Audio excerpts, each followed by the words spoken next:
쿨리는 최근 이란 뉴스를 보고 깜짝 놀랐어. 많은 사람들이 이란의 최고 지도자가 물러나야 한다고 외치며 거리로 나갔는데 정부가 군인들을 시켜서 사람들에게 마구잡이로 총을 쐈다는 거야.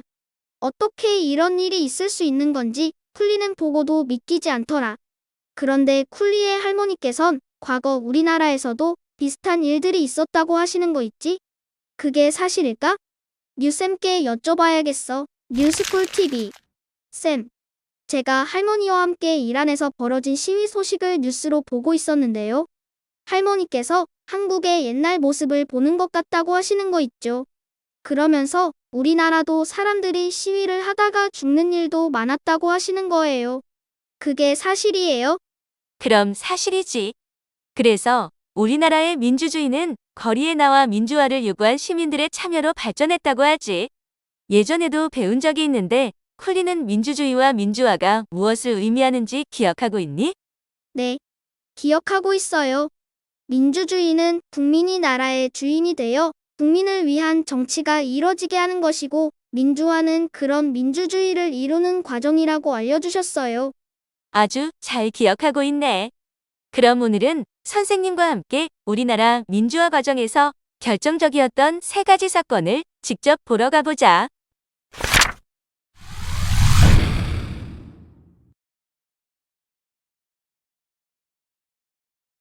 쌤, 우리가 과거로 온 것 같아요.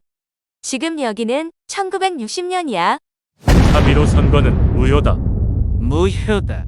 대통령은 물러나라. 사람들이 화가 많이 났네요. 왜 그런 거예요?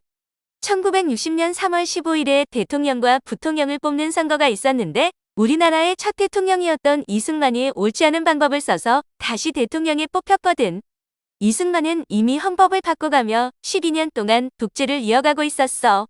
그 사이 나라는 부패했고 국민의 생활이 어려워졌는데 다시 정권을 차지하려고 부정선거를 치렀으니 전국 각지에서 수많은 사람들이 거리로 뛰쳐나와 시위를 벌이게 된 거야.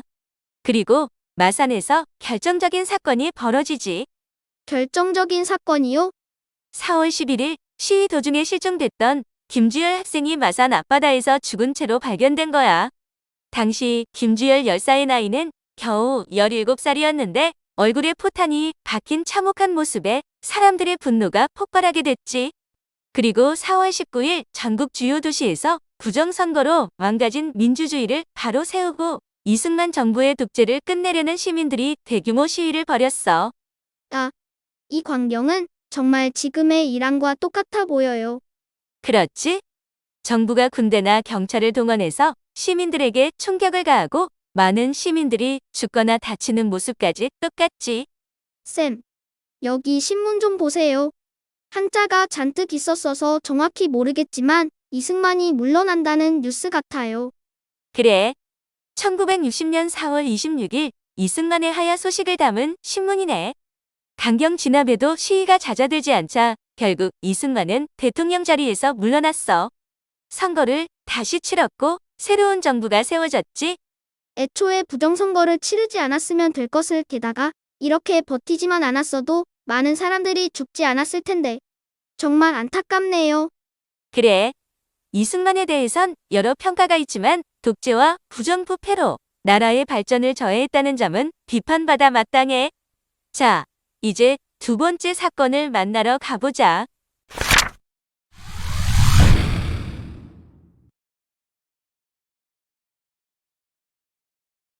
여긴 아주 옛날의 서울인가 봐요.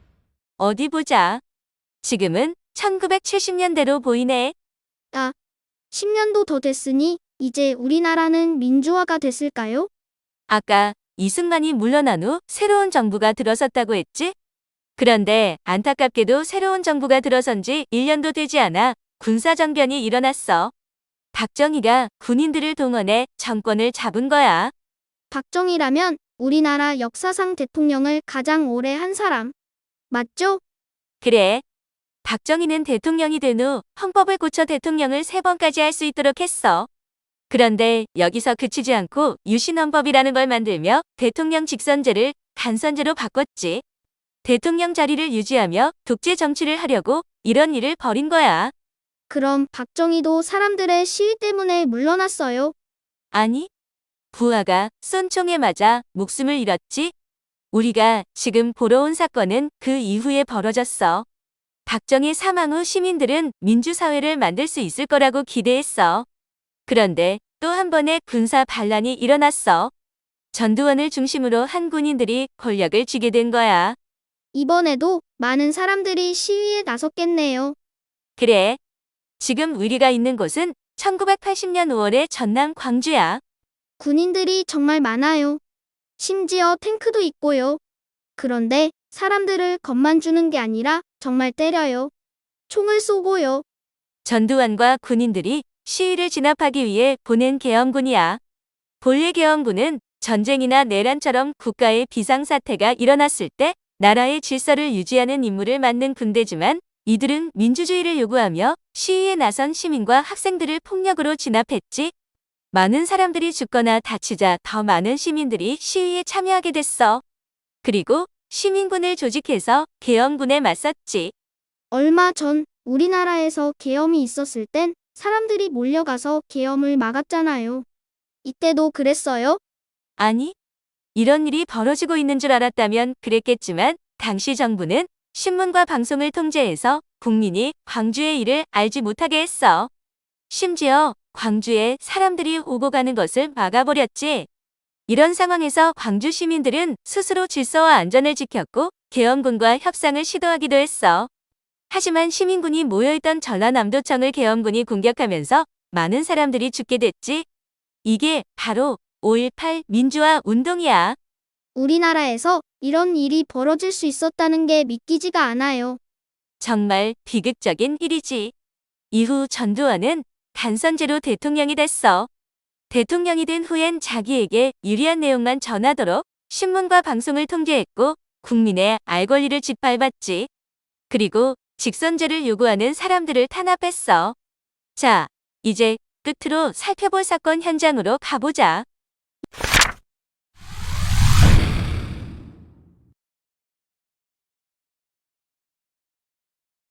또 시위가 벌어지고 있네요. 아직도 민주화가 안 됐나 봐요. 그런데 어떤 사람의 사진을 들고 있어요. 누가 죽었나 봐요. 그래.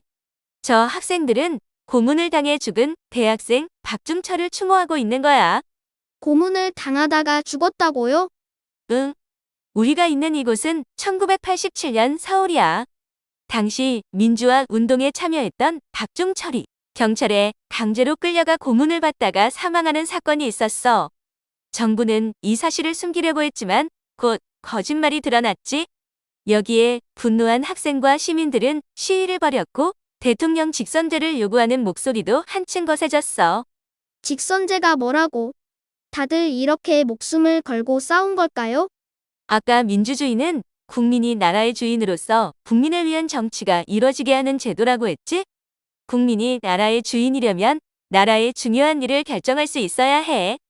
그런데 국민이 직접 대통령을 뽑지 않고 누군가 대신 대통령을 뽑게 된다면 3.15 부정선거 때처럼 옳지 않은 방법으로 누군가가 대통령이 될 수도 있고 국민의 뜻에 반하는 정치를 할 수도 있겠지. 그래서 시민들은 진정한 민주주의를 이룰 수 있는 최소한의 장치로서 직선제를 요구했고 목숨까지 걸고 싸웠던 거야. 지금은 직선제가 너무나 당연한데 이게 다 저절로 된 게 아니었네요. 쌤, 그런데 여기 분위기가 심상치 않아요. 왠지 5.18 같은 비극이 또 벌어질 것 같아요. 쿨리의 예감대로 또 한 번 비극이 벌어졌어. 우리의 예상대로 전두환은 시민들의 요구를 받아들이지 않고 버텼지. 시위의 규모는 점차 커졌고 그 과정에서 대학생 이한열이 경찰이 쏜 최루탄에 맞아 쓰러지는 사건이 벌어졌어. 대학생이 또 죽은 거예요? 그래. 이 사건에 분노한 시민과 학생들은 전국에서 시위를 벌였어. 시위의 열기가 6월 내내 전국을 뒤덮었지. 그리고 결국 당시 여당 대표이자 대통령 후보였던 노태우가 대통령 직선제를 포함해 시민들의 요구를 받아들이겠다고 발표했어. 이번엔 약속을 지켰을까요? 응. 다행히 2월 민주항쟁 이후 치러진 대통령 선거는 국민이 대통령을 직접 뽑는 대통령 직선제로 시행됐어. 1971년 이후 16년 만에 국민이 선수 대통령을 뽑을 수 있게 된 거야. 그 이후 우리나라에는 여러 가지 민주주의 제도가 만들어졌고 점차 자리 잡게 됐어. 지역 주민들이 지역의 대표를 직접 뽑고 지역의 문제를 스스로 해결하도록 하는 지방자치제도 그중 하나야. 올해 6월에는 지방선거가 있는데 당시 민주화를 위해 목숨을 바쳤던 분들이 없었다면 지방선거 같은 제도도 존재할 수 없겠지? 이제 우리나라는 민주주의 국가이고 평화로워졌으니까 이런 시위가 벌어질 일은 없겠죠? 그렇지 않아. 민주주의는 완벽하지 않고 계속해서 만들어가야 하는 것이거든. 2024년 12월 3일에 벌어졌던 비상계엄 사태를 떠올려봐. 이 사건은 민주주의가 언제든 위태로워질 수 있다는 걸 보여줬지. 물론 그런 상황에서도 민주주의를 지켜낼 만큼 우리나라의 시민사회가 성숙하다는 걸 보여주기도 했지만 말이야. 그리고 민주주의 국가에서도 크고 작은 시위는 늘 이어지고 있어. 어떤 사람들은 시위를 통해 성평등을 외치기도 하고 아동 인권, 장애인 이동권, 지속 가능한 지구를 위해 목소리를 높이기도 하거든. 달리기를 잘하려면 트랙을 벗어나지 않고 잘 달려야 하잖아요. 마찬가지로 민주주의가 트랙을 벗어나지 않고 제대로 달릴 수 있게 하려면 우리가 선도 똑바로 그어주고 규칙도 잘 지킬 수 있게 지켜보고 수시로 바로 잡아줘야겠네요. 아주 좋은 비유인걸. 그래. 더 나은 민주주의를 위해 우리가 할 수 있는 일은 아주 많아. 평화롭게 우리의 목소리를 전달하는 촛불 집회나 1인 시위, 캠페인이나 서명 운동도 있고 요즘은 누구나 온라인에서 우리의 목소리를 낼 수 있지. 어린이들은 아직 선거나 투표에 참여할 수 없지만 내 목소리를 낼 방법은 얼마든지 있다는 사실을 기억했으면 좋겠어. 네. 이렇게 많은 분들의 희생을 통해 얻은 민주주의니까 잘 지킬 수 있도록 저도 힘을 보태고 싶어요. 또 뉴스쿨 홈페이지에는 더욱 재미있는 뉴스 이야기가 가득해요. 궁금하다면 홈페이지로 놀러오세요. 뉴스쿨 TV 유튜브 채널 구독, 좋아요, 알림 설정도 잊지 마세요.